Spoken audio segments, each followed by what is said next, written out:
참 예수님, 반갑습니다. 오늘은 우리가 화나십니까? 라는 주제로 강의를 하도록 하겠습니다. 만약에 우리가 인생 살아가면서 이 화만 안 내도 우리 인생이 굉장히 평탄할 것 같아요. 근데 가끔 잘 참다가도 그냥 갑자기 한번 화가 나면은 막 모든 게 막 뒤죽박죽 되시지 않으세요? 저는 이 한국 사회를 보면은 화로 꽉 찬 것 같아. 며칠 전에 그 지하철 2호선에서 할머니 한 분이 손자 같은 그 딸을, 손녀 같은 아이를 머리채를 막 힘도 얼마나 좋으신지 그냥 막 하는 모습을 보면서 정말 우리나라에 화가 꽉 차 있구나. 우리 인생을 살아가면서 분노를 억제하지 못하고 돌이킬 수 없는 잘못을 저지를 때가 참 많아요. 홧김에 어떨 때는 부모도 죽여요. 홧김에 남편도 죽이고 홧김에 아내도 죽이고. 그래서 이 화를 잘 다스린다는 게 굉장히 중요한 것 같아요. 그럼 여러분들 언제 화가 나요? 화가 나는 건 언제 화가 나냐면 무시당할 때. 남편이 시댁 식구들 앞에서 아니면 성당 모임에서 우리 마누라는 할 줄 아는 게 아무것도 없다.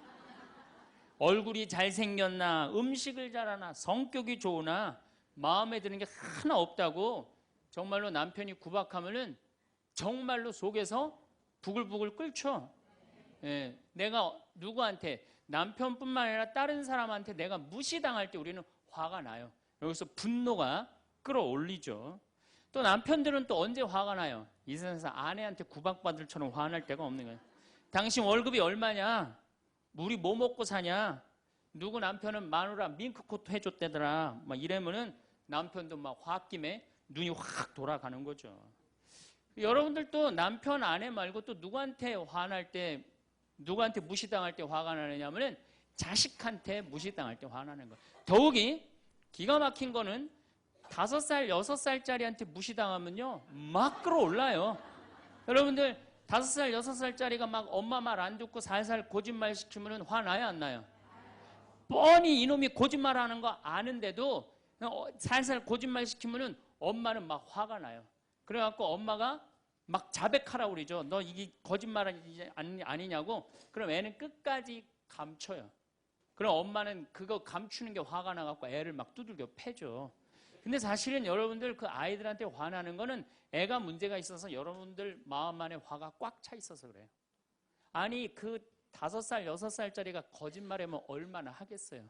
그리고 자기가 잘못하면은 거짓말하는 건 인간의 본능이에요. 여러분들 국회의원들 청문회 볼 때 보면 거짓말 해야 안 해요? 장관 후보자들 청문회 할 때 보면 거짓말 해야 안 해요? 아니 그렇게 대단한 자리에 올라간 사람도 거짓말하는데 5살, 6살짜리가 거짓말한다고 그게 화가 나갖고 두들겨 패고 그러면 안 되죠. 그리고 뻔히 얘가 거짓말하는 거 알면서도 확인한다고 계속 자백해라, 진실을 말해라. 내가 보니까 거짓말하는 애가 나쁜 게 아니라 그렇게 몰아치는 엄마가 훨씬 나쁜 거예요. 그래갖고 마음 안에 뭐가 있느냐면은 너 한 번만 걸리기만 해봐라. 내가 가만히 두나 봐라. 그래갖고 한 번 걸리면은 한 번만 걸리기만 해봐라라고 95%의 엄마가 별론데요, 자식들한테. 그리고 걸리면은 두들겨 패는 엄마가 한 50%가 두들겨 팬대요. 어렸을 때 자식들한테. 이게 문제죠. 예. 또 누구 때문에 화가 나요, 여러분들? 죽지도 않는 시어머니 때문에 열받잖아요. 그냥 막 90, 100살이 됐는데도 그냥 안 죽고 그냥 건강하고 배고프다고 그러고 밥 내놓으라고 그러고. 또 우리 또 할머니들은 누구 때문에 화나요? 내 마음 몰라주는 며느리 때문에. 그러니까 사실은 화는 어디서 가장 많이 나느냐면 가정 안에서 가장 많이 나는 것 같아요. 다른 데보다는 가정 안에서 자식 때문에, 남편 때문에, 부모 때문에, 아니면 며느리 때문에 화가 나는 거죠. 화는 날 때 보면 작은 일로 시작해서 크게 터집니다. 되게 아무것도 아닌 일로 화를 내기 시작해서 나중에 크게 터져. 그 화나는 걸 보면은 다이너마이트 이렇게 타들어가는 거 보시죠? 도화선 싹 타들어가다가 마지막에 터질 때는 어때요? 산도 무너뜨리고 막 굴도 막 만들어내고 그러잖아요. 그러니까 우리가 화가 날 때는 그 다이너마이트 도화선에서 살살살살 탈 때 그때 꺼야 돼. 그게 끝에 가갖고 이게 터질 때까지 나를 복구 기다리고 있으면 나중에 큰일 납니다. 여러분들 처음에 집에서 불이 났을 때, 조그만 불이 났을 때 빨리 끄면은 그 다음에는 번지지도 않죠.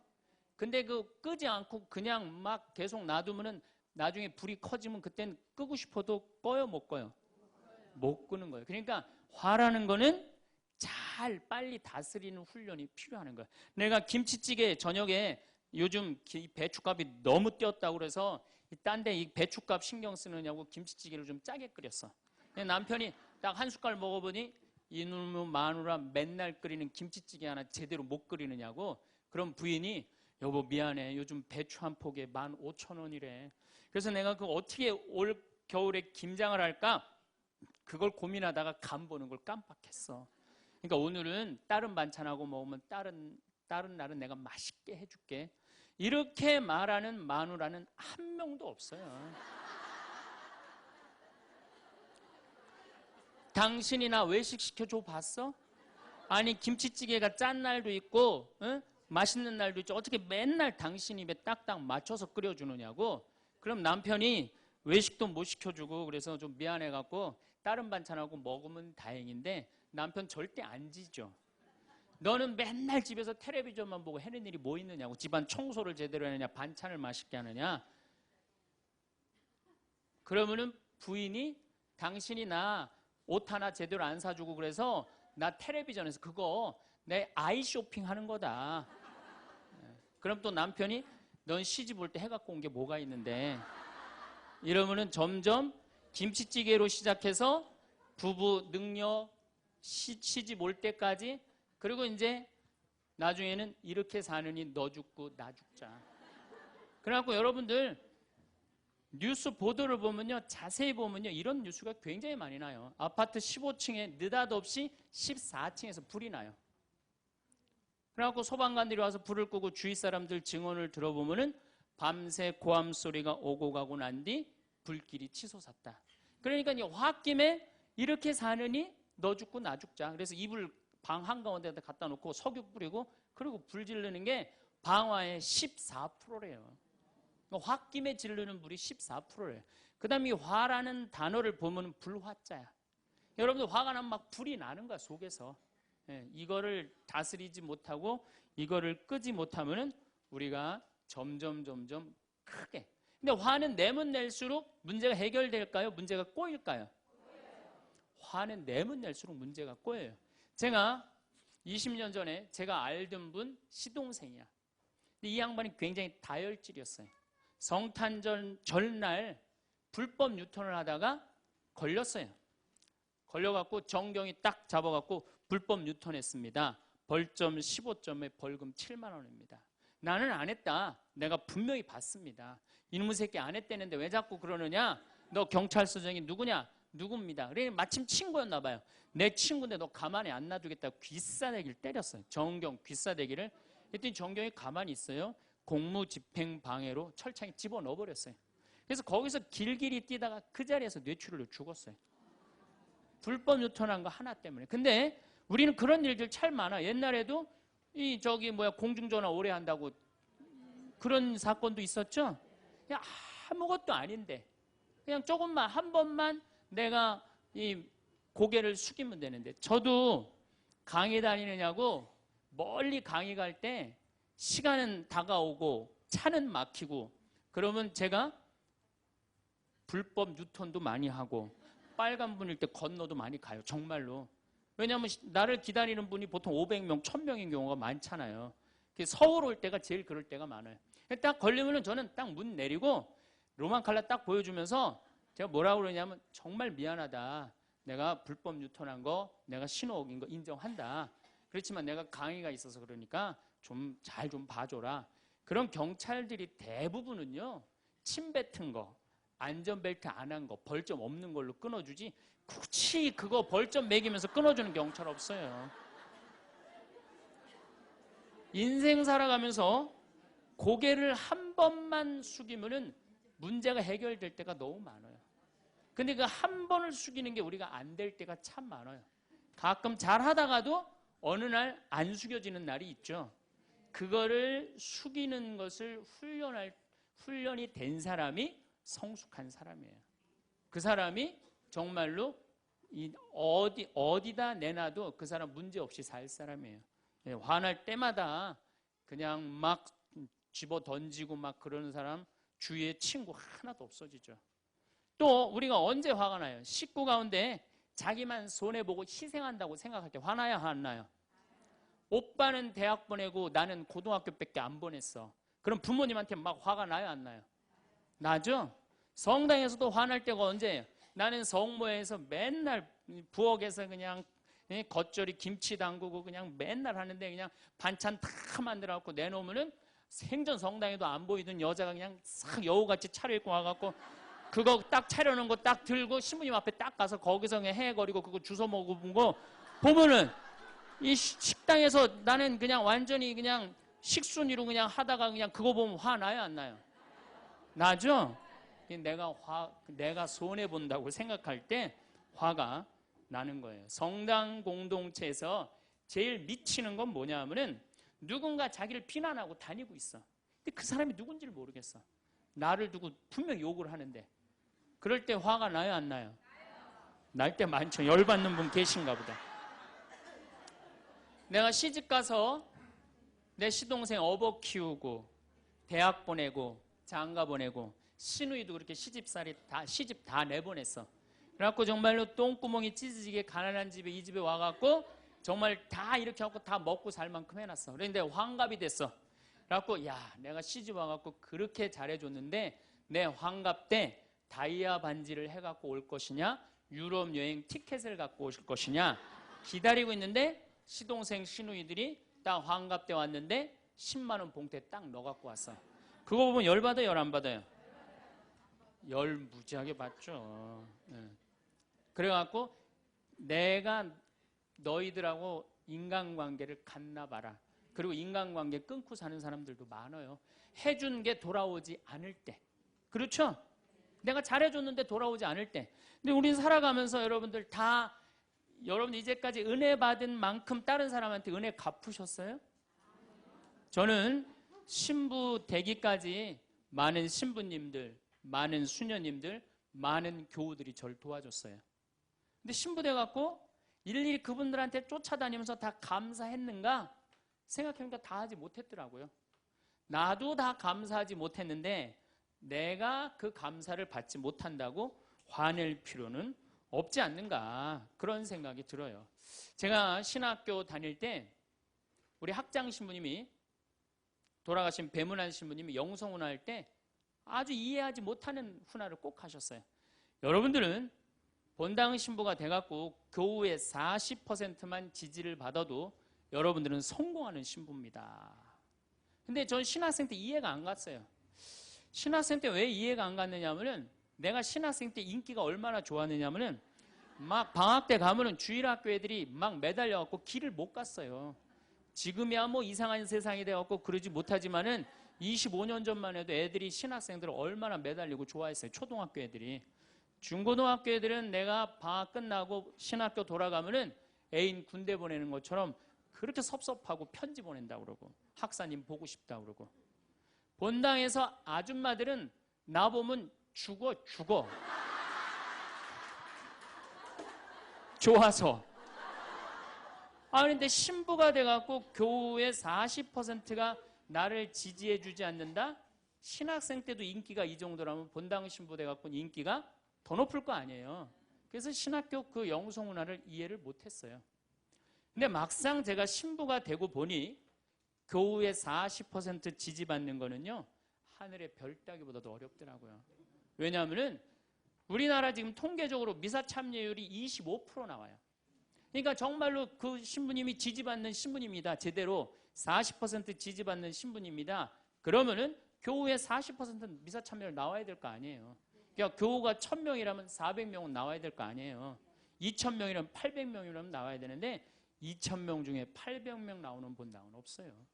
2000명이라면 한 500명 정도, 600명 정도 나와요. 많이 나와요. 우리나라 평균적으로. 그러니까 40% 지지받는다는 게 어려워. 예수님은 나 환자 10명 고쳐줬는데 몇 명 돌아왔죠? 한 명 돌아왔어요. 그러니까 여러분들이 여러분들 주위에 있는 사람들 10명한테 잘해줬어.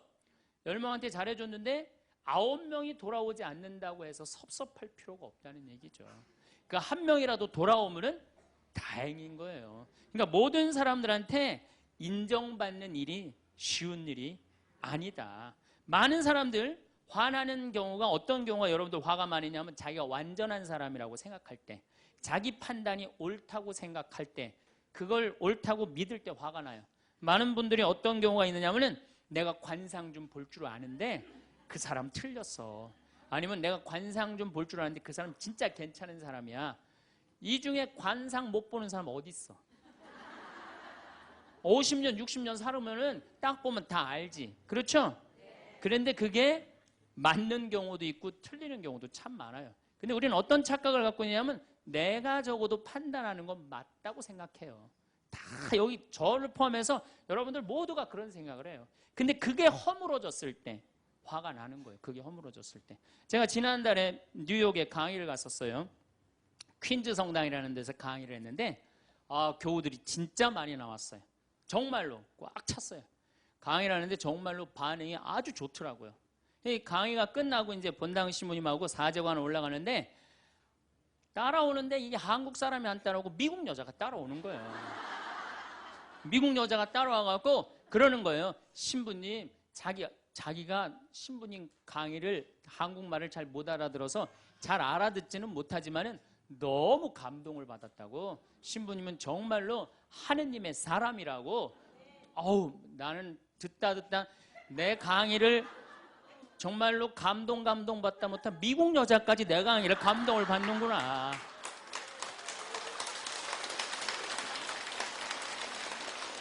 그래갖고 기분이 너무 좋아갖고 이제 그 여자하고 얘기를 하고 있는데 본당 신부님이 자꾸 나를 끄는 거예요. 사정안에 빨리 가자고. 나 지금 미국 여자하고 얘기하는데 지금 본당 신부님이 내 팔을 자꾸 끄는 거예요. 그래갖고 아니 신부님 나 좀 빨리 가자고. 나를 본당 신부님이 가자고 그랬는데 어떻게 가자고 그랬더니 본당 신부님이 조금 지나가더니 신부님이 그러는 거예요. 신부님 저 여자 이거라고 이거.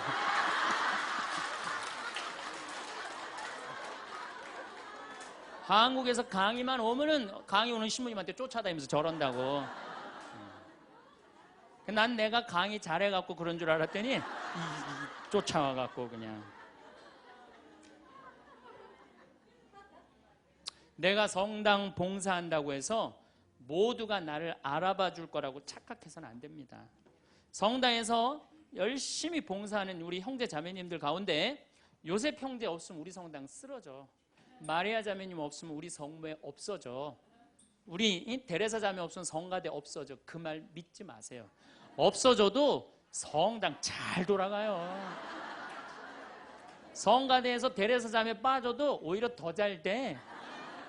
그러니까 내가 그렇게 대단한 인정을 받는다고, 내가 그런 자리에 차지한다고 생각하는 그때부터 내가 불행해지기 시작하는 거예요. 제가 늘 가끔 드리는 말씀이지만은 제가 작년 5월 달에 서울 오금동 성당에 강의 갔어요. 강의를 갔는데 그때도 막 많이 모였어요. 여러분들만큼. 그때는 베드로 얘기를 했어요. 베드로가 여러분들 굉장한 분이에요.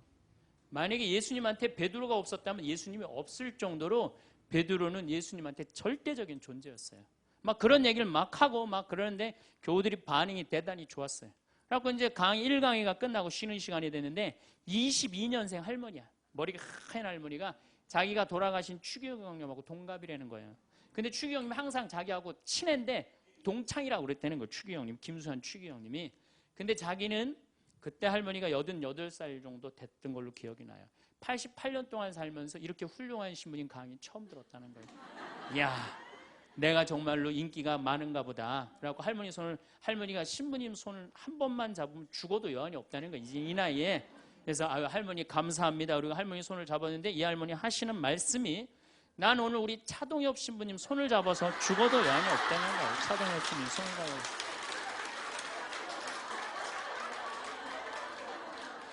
그래서 제가 그랬죠. 할머니, 저는 차동엽 신부가 아닙니다. 저는 황창현 신부입니다. 그렇게 분명히 말씀을 드렸는데 이 할머니는 황창현이라는 사람을 알지도 못하는 거예요.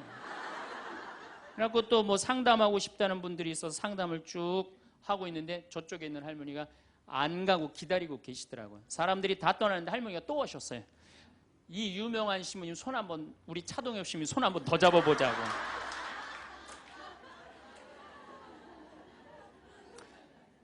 모든 사람들이 나를 인정해주지 않는다 하더라도, 모든 사람들이 나를 알아주지 않는다 하더라도 실망하실 필요 없어요. 그리고 우리가 인생 살아가면서 모든 사람이 나를 인정해주는 일은 없어요. 그러니까 여러분들 가운데 모든 사람이 나를 좋아해. 이분은 사실은 나중에 불행의 씨를 갖고 있는 분이에요. 화의 씨를 갖고 있는 분이에요. 10명 중에 몇 명만 나를 좋아해도 성공해? 4명만 좋아해도 성공한 거예요.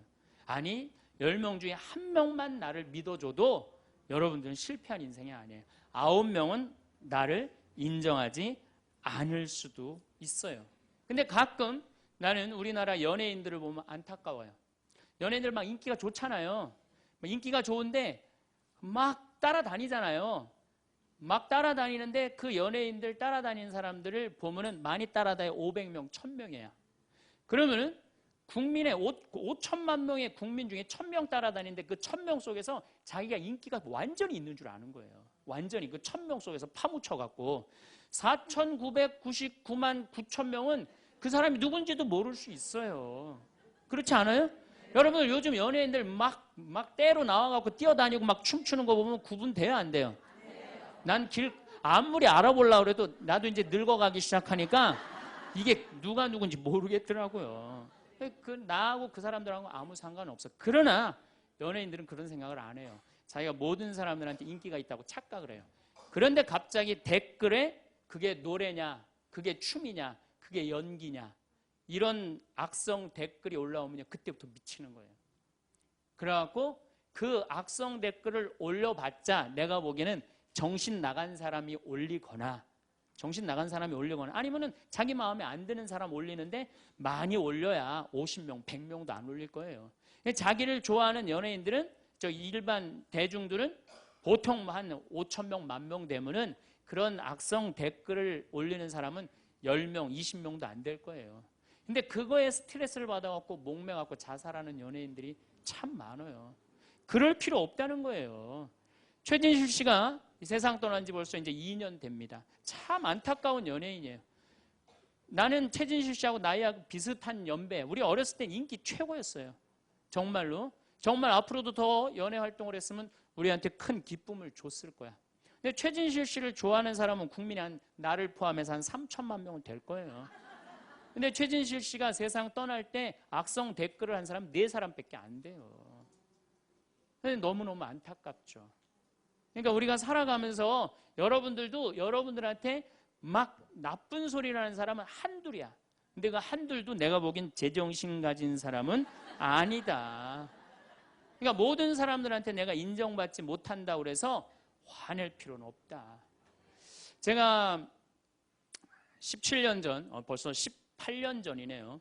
철산성당이라는 경기도 광명 보좌신부를 했어요. 보좌신부를 했는데 거긴 교우가 14,000명이야. 14,000명. 예비자 교리반을 딱 맡았는데 100명이 딱 있는 거예요. 새로 신부는 됐지. 그냥 교리 교환을 신학교 때 얼마나 공부를 열심히 하고 준비를 열심히 했어요. 100명이 있으니까 기분이 너무 좋더라고요. 그래서 그냥 교리를 그냥 얼마나 열심히 했는지 몰라요. 근데 한 달이 지났는데 늘어나도 전찬을 판국에 이게 줄어들기 시작하는 거예요. 90명으로 줄어드는 거예요. 2달이 지났는데 80명으로 줄어드는 거예요. 3달이 지났는데 진짜 딱 반토막이 나더라고. 50명으로. 그랬더니 봉사자들이 맥주하고 안주를 사갖고 와서 나를 위로해 주는 거예요. 신부님 실망하지 말아라. 원래 교리반이 이렇게 어중이 떠중이 다 떠나고 이렇게 오리지널만 3개월 지나면 딱 남는다. 그리고 실망하지 말으셔야 되는 이유가 수녀님 반은 더 떨어졌다. 그러니까 실망하지 말아라. 그때 제가 뭐라고 그랬냐면, 여러분들은 요한복음 6장도 읽어보지 않았느냐. 요한복음의 6장에 얘기가 나오는 예수님이 5,000명 먹인 기적 얘기가 나와요. 근데 요한복음 4장에 보면 예수님이 죽어가는 고간의 아들을 살려요. 그냥 예수님 활동하자마자 첫 기적은, 요한복음에서 첫 기적은 가나에 술 많게 하는 기적이고, 두 번째 기적이 뭐냐면은 죽어가는 고간의 아들을 살리는 거예요. 그럼 죽어가는 고간의 아들을 여러분들 본당 신부가 새로 발령받아 와서 내 아들이 암으로 막 죽어가. 근데 신부님이 가정방문 와갖고 내가 안수기도 한번 해볼게. 그래갖고 안수기도를 해줬는데 암으로 막 죽어가려고 그러는 아들이 살아났어. 그럼 그 신부님 인기가 본당에서 어떨 것 같아요? 성당 안 나오던 교우들도 그 신부님 구경하러 다 나올 거 미사 참례. 예수님 엄청나게 따라다녔어요. 그런데 요한복음 5장에 보면 예수님이 38년 동안 벳자다 연못에서 누워있던 사람을 지나가다가 측은한 마음이 들어서 일으켜 세워요. 근데 신부님 우리 시어머니는 중풍으로 38년 동안 누워있었다고. 그럼 내가 또 한번 안수기도 해볼게. 가서 안수기도 했는데 시어머니가 38년 만에 일어났어. 그럼 본당 신부님 인기는 하늘을 찌르는 게 아니라 하늘을 뚫고 올라갈 거예요. 그 정도로 예수님 인기가 그렇게 좋았어요. 그래갖고 이 사람들이 예루살렘에서 예수님이 그런 기적을 하셨는데 예수님을 갈릴레아 호수까지 몇 명이 따라가느냐 하면 5천 명이 따라갑니다. 자기네들 스스로 제자라고 그러면서 5천 명이 따라가요. 5천 명이 따라가는데 보니까 3일 동안 이 사람이 밥을 못 먹어. 그러니까 예수님이 빵 5개, 물고기 2마리로 5천 명을 먹여요. 그러니까 당시 유대인들이 뭐라고 그러냐면 우리가 드디어 기다리던 왕이 왔다. 왕으로 억지로라도 모시자. 그래요. 그러니까 예수님이 딱 사라졌다가 저녁에 딱 나타나는데 갈릴레아 호수에 나타나는데 성서에 25에서 30 스타디온 정도 배가 떨어져 있었다고 그랬어요. 그럼 완 스타디온은 얼마냐? 한 200m 정도를 완 스타디온, 한 스타디온이라고. 여러분들 스타디온이 어디서 온 말이에요? 스타디움이라는 스타디움 한 바퀴를 돌고 있습니다. 그러잖아요. 그 스타디움이 성서에서 나오는 스타디온에서 나온 얘기예요. 그러니까 한 스타디온은 한 200m 정도 되는 거예요. 그걸 30 스타디온을 걸었다면은 얼마를 걸은 거냐면은 6km를 걸은 거, 무리를 쫙. 미치는 거죠. 사람이 무리를 걸은 거를 보면 미치지 않아요. 만약에 여러분들 내가 강의한다고 저 뒤에서 걸어서 안 들어오고 공중부양으로 떠서 쫙 들어온다고 생각을 해봐. 강의할 필요 있어요, 없어요? 잠깐 떴다가 그냥 쫙 나가면 그걸로 끝이지. 그러니까 당시의 유대인들은 예수님한테 완전히 반한 거예요. 근데 다음날 예수님이 이상한 말을 해요. 참으로 확 끼얹어요. 내가 진실로 진실로 너희에게 말한다. 너희가 사람의 아들의 살을 먹지 않고 그의 피를 마시지 않으면 너희는 생명을 얻지 못한다. 그러나 내 살을 먹고 내 피를 마시는 사람은 영원한 생명을 얻고 나도 마지막 날에 그를 다시 살릴 것이다. 내 살은 참된 양식이고 내 피는 참된 음료다. 군중들이 눈이 동그래요. 여러분들은 살 먹고 피 먹는 얘기 하도 많이 들어서 안 이상하죠? 그런데 다른 종교인들이 우린 예수님 살 먹어, 예수님 피 마셔 그러면은 어떻게 생각할 것 같아요? 식인종 아니면 드라큘라 둘 중에 하나예요. 예수님 피 먹는 거면. 그러니까 당시의 유대인들이 뭐라고 그러냐면 이 말씀은 듣기가 너무 거북하다. 누가 듣고 있을 수 있겠는가? 그러니까 그러면서 떠나요. 그러니까 예수님이 당신의 말씀을 두고 투덜거리는 것을 속으로 아시고 그들에게 이르셨다. 이 말이 너희 귀에 거슬리느냐? 그리고 성서에 이렇게 우리에게 말합니다. 이 일이 일어난 뒤로 제자들 가운데 많은 사람이 되돌아가고 더 이상 예수님과 함께 다니지 않았다. 다 떠나간 거예요. 말을 알아듣기 너무 어렵다고. 그러니까 이제 예수님이 이제 딱 12명 딱 남아있는 거, 어떤 무식한 어부 12이 눈을 동그랗게 뜨고 예수님을 쳐다보는 거예요. 그러니까 예수님이 이때 뭐라고 그러냐면은 너희도 떠나고 싶으냐. 그러니까 이 12마저 떠나면 예수님 완전히 낙동강 오리알 되는 거예요. 이때 대단한 인물이 하나 나옵니다. 누구냐? 베드로예요. 다 떠났음에도 불구하고 의리를 지킨 분이 베드로예요. 당신은 영원한 생명을 주시는 말씀을 가지고 있는데 우리가 어디를 갑니까? 그리고 예수님은 이 12하고만 다니세요. 그리고 요한복음 6장 다음에 7장에는 뭐라고 써 있느냐면은 이들이 예수님을 죽이려 함으로 예수님은 더 이상 공식적으로 돌아다니지 않고 몰래 숨어서 갈릴레아만 다니셨다고 그래요. 그러니까 이 12하고만 그냥 돌아다닌 거 죽이려고 그러니까 피해서. 그러니까 예수님 그렇게 죽어가는 고간 아들 살리고 38년 동안 배짜다 연못에 누워있던 사람 살리고 5천 명 먹이고 생 난리를 쳐갖고 막 5천 명이 따라다니다가 결국은 몇 명 건졌느냐? 12명 건진 거예요. 여러분들 5천 명 중에 12명 건진 예수님이 나요? 100명 중에 50명 건진 제가 나요? 누가 나요? 내가 낫지 않아요? 아니 내가 예수님보다 나은데 뭐 예비교 50명 떨어졌다고 실망할 게 뭐 있어. 나는 가끔 한심한 레지오 단장들이 있어요. 신부님 우리 단원이 10명인데 오늘 2명밖에 안 나왔습니다. 그래서 둘이서 울면서 개응을 했습니다. 우리 레지오 해체해야 될까 봅니다. 이렇게 오는 단장이 있는데 한심한 단장이죠. 10명 중에 2명 나왔다 그러면 20% 지지받는 단장이야. 자, 5천 명 중에 12명 남긴 예수님이 나요? 10명 중에 2명 나온 단장이 나요? 누가 나? 단장이 훨씬 나은 거예요. 또 요즘 우리나라 구역 반모임 활성화를 위해서 굉장히 많이 노력하죠. 근데 많은 경우 반장님들, 구역장님들이 실망해요.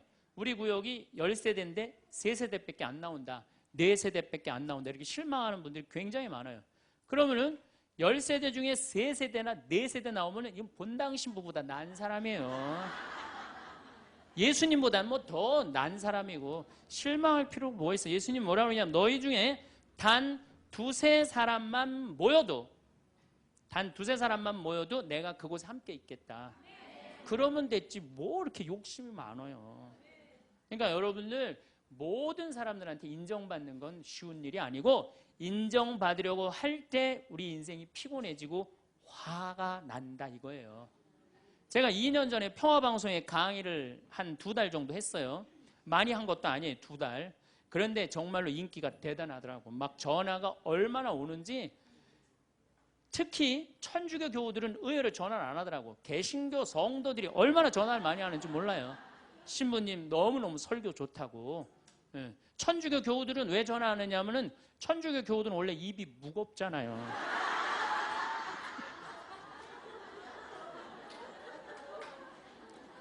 급기야는 목사님이 전화를 하셨어요. 신부님 우리 교회에 와서 설교를 주일 예배에 좀 해달라는 거예요. 그래서 제가 주일 예배에 가서 설교를 했어요. 그때 이번에는 천안에서 스님이 전화를 하셨어요. 우리 절에 와서 설법을 해달라고. 더욱이 나는 그 주지 스님을 아직도 잊지 못하는데 참 좋으세요. 겸손하시고.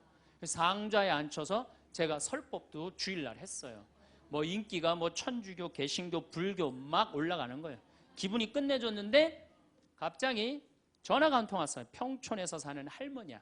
근데 이 할머니가 전화를 우리 직원한테 황창현 신부를 바꾸라고 전화가 온 거예요. 근데 문제는 황창현 신부님을 바꾸라는 건 좋은 말 하려고 전화한 거예요. 황창현 신부를 바꾸라는 건 따지려고 전화한 거예요. 전화를 딱 받았더니 당신은 정의구현 사제단이냐 딱 그렇게 물어보는 거예요. 그래서 난 정의구현 사제단이 아니다. 그랬더니 정의구현 사제단도 아닌데 왜 운하를 반대하느냐. 우리나라 경제가 살려면 운하를 해야 된다. 젊은 신부가 경제도 모르고 사회도 모르고 정치도 모르는 신부가 방송에 나와서 운하가 안 된다고 1시간 동안 떠들면 되겠느냐. 그리고 당시 수원교구 주보에다가 운하 안 된다고 한 달을 주보에다 써내는데 그 60만 명, 70만 명이 있는 주보에다 그런 글을 쓰면 되느냐. 그리고 당신 앞에 행복론 강의도 하나도 재미없었다. 나와서 방송 나와서 강의하지 말아라. 그래서 전화를 탁 끊는 거예요. 제가 기분이 좋았겠어 나빴겠어요? 기분은 나빴지만 그 할머니 때문에 화를 주체하지 못해서 내가 목을 매갖고 자살을 해야 되겠다 이 생각은 안 했어요. 생각이 다 틀린 거예요. 생각이 틀리고 상황이 다 틀린 거예요. 내 강의를 듣는 사람이 10,000명이라면 10,000명 중에 5,000명은 나하고 생각이 같을 수 있어요. 근데 5,000명은 나하고 틀릴 수 있어요. 5,000명이 틀리다고 그 5,000명 때문에 화낼 필요는 없다. 아, 나하고 틀릴 수도 있구나. 이렇게 생각하면 마음이 편안하거든요. 근데 그런 것 때문에 뭐 화를 내고 열낼 일이 뭐가 있어요. 또 한 번은 내가 노인에 대한 강의를 했어요. 우리 이제 안 죽는다. 우리 이제 100살까지 산다. 110살까지 산다. 그러니까 자식들한테 재산 물려주지 말고 다 여러분 위해 쓰다가 죽어라. 그리고 통장에 얼마만 남기면 되냐? 500만 원만 남겨라. 500만 원만. 그렇게 마음껏 쓰다가 죽을 때는 돌아다니다 지치면은 그냥 죽을 땐 꼴까닥 죽어라. 네, 이렇게 강의를 했더니 정말로 할머니들이 이번에는 전화를 무지하게 하는 거예요. 너무너무 내 노년을 확실히 알려줘서 고맙다고.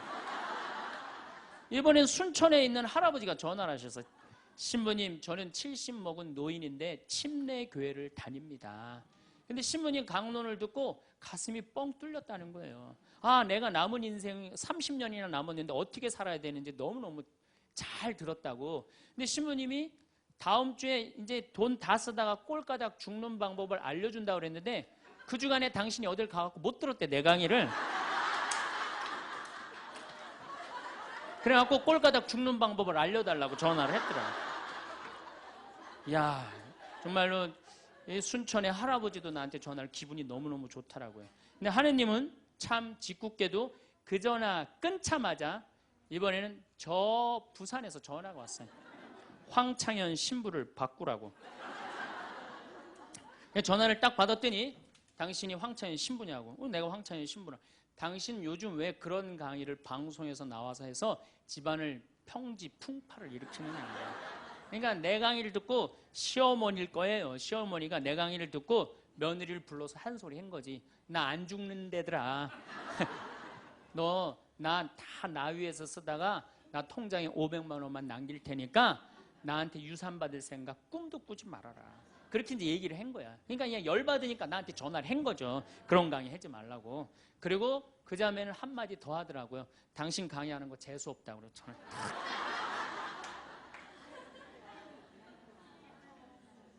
내가 그 전화를 받고 기분이 좋았겠어요? 나빴겠어요? 기분은 나빴지만 내가 화가 나고 내 감정을 주체할 정도는 아니었어요. 왜? 상황이 틀리니까. 얼마든지 내가 공격받을 수 있는 얘기를 한 거니까.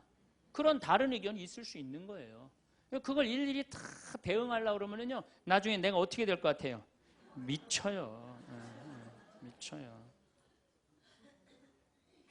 여러분들, 요즘 나는 가끔 텔레비전 보면서 총리들도, 대통령도 막 신발 막 던지고 막 결함 막 던지고 그러잖아요. 대통령한테도.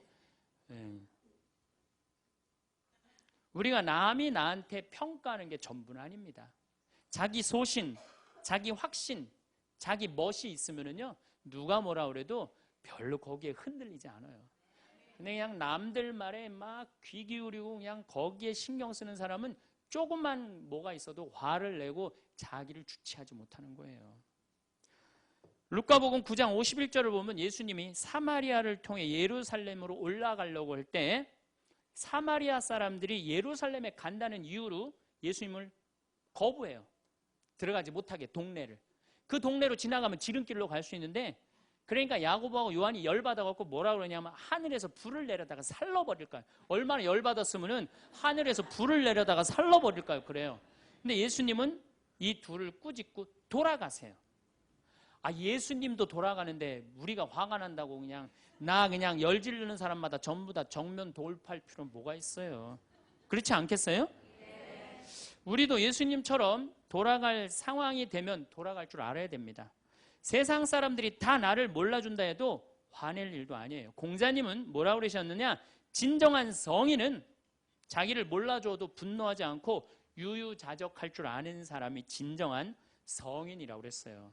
내가 누군데 나를 몰라봐. 왕년에 내가 이 거리를 주름 잡던 사람인데 이 성당 지을 때 내가 어떻게 했는데 나에게 이럴 수가 있어. 내가 시집 와서 똥구녕이 찢어지게 가난한 이 집 이렇게 일으켜놨는데 나를 무시할 수 있어? 이렇게 자꾸 자기 도취에 사로잡히면은요, 나중에 다른 사람하고 부닥치게 되고 잘난 척하게 되는 그런 꼴이 된다.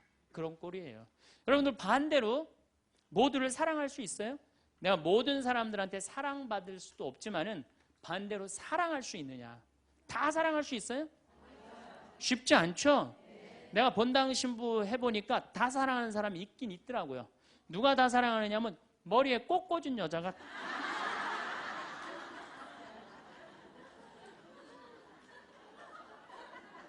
이게 모두를 사랑한다는 게 쉬운 게 아니에요. 근데 우리는 뭐에 지금 세뇌가 되어 있느냐면 성당에 나오면 어떻게 해야 된다고 생각해요? 모두를 사랑해야 된다고 생각하지 않아요? 나를 괴롭히는 사람, 나를 미워하는 사람, 나한테 힘들게 하는 사람 다 사랑해야 된다고 생각해요? 그렇게 생각하잖아요. 그리고 은연중에 그런 교육을 받았어요. 은연중에. 근데 성서에 모두를 사랑하라는 구절은 없어요. 서로 사랑하라고 그랬지 모두를 사랑하라고 하는 구절은 없어요.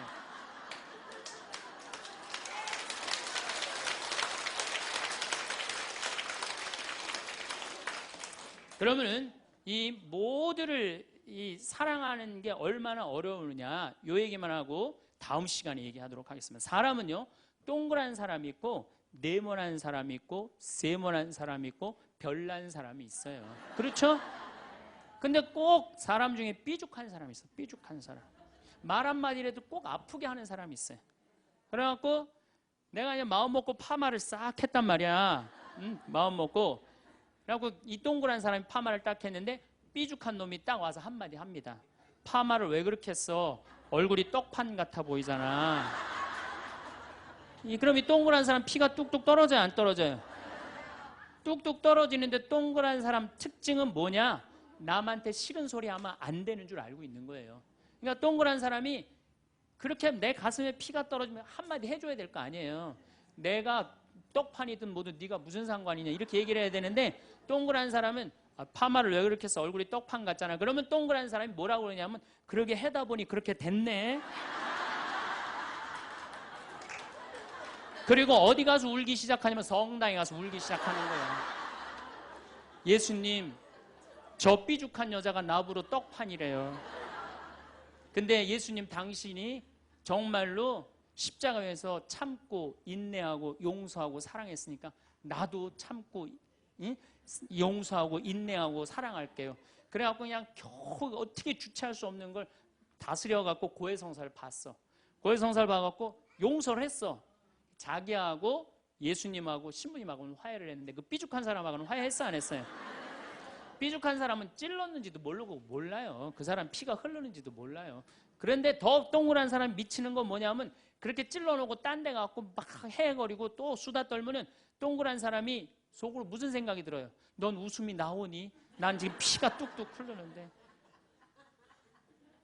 가을이 돼갖고 그냥 또 그냥 마음 먹고 성당을 나왔는데 삐죽한 놈이 동그란 사람한테 한마디 또 합니다. 아니 요즘 남편이 돈 못 벌어? 옷을 왜 이렇게 후줄그리하게 입고 다녀? 그러면 또 피가 뚝뚝 떨어지는 거야. 이 동그란 사람 여러분들 삐죽한 사람 만나야 돼? 만나지 말아야 돼? 만나면 안 돼요. 이 삐죽한 놈 누구 소개시켜줘야 되냐면 별난 놈 소개시켜줘야 돼. 별난 놈. 찔러도 안 나오는 별난 놈. 이런 놈 소개시켜줘야지 어떻게 모두를 사랑할 수 있어요. 그거는 불가능한 얘기예요. 모두를 사랑한다는 거. 그러니까 여러분들 오늘 이후로 나는 모든 사람을 사랑할 것이다. 그러면 나중에 누가 망가지냐면 내가 망가져요. 모두를 사랑하면서 자기가 완전히 망가지는 거예요. 모두를 사랑하면서 기쁨은 다행인데 모두를 사랑하면서 그걸 끌어안느냐고 속에서 부글부글 끓어. 그냥 화가 꽉 차 있는 거죠. 그러면은 다음 시간에 정말 모두를 사랑하는 일이 얼마나 어려운 일인지 이야기 나누도록 하겠습니다. 감사합니다.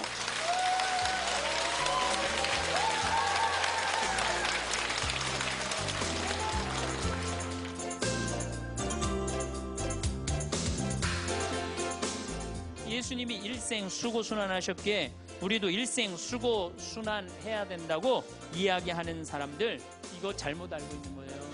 여러분들 신앙생활은 기뻐야 돼.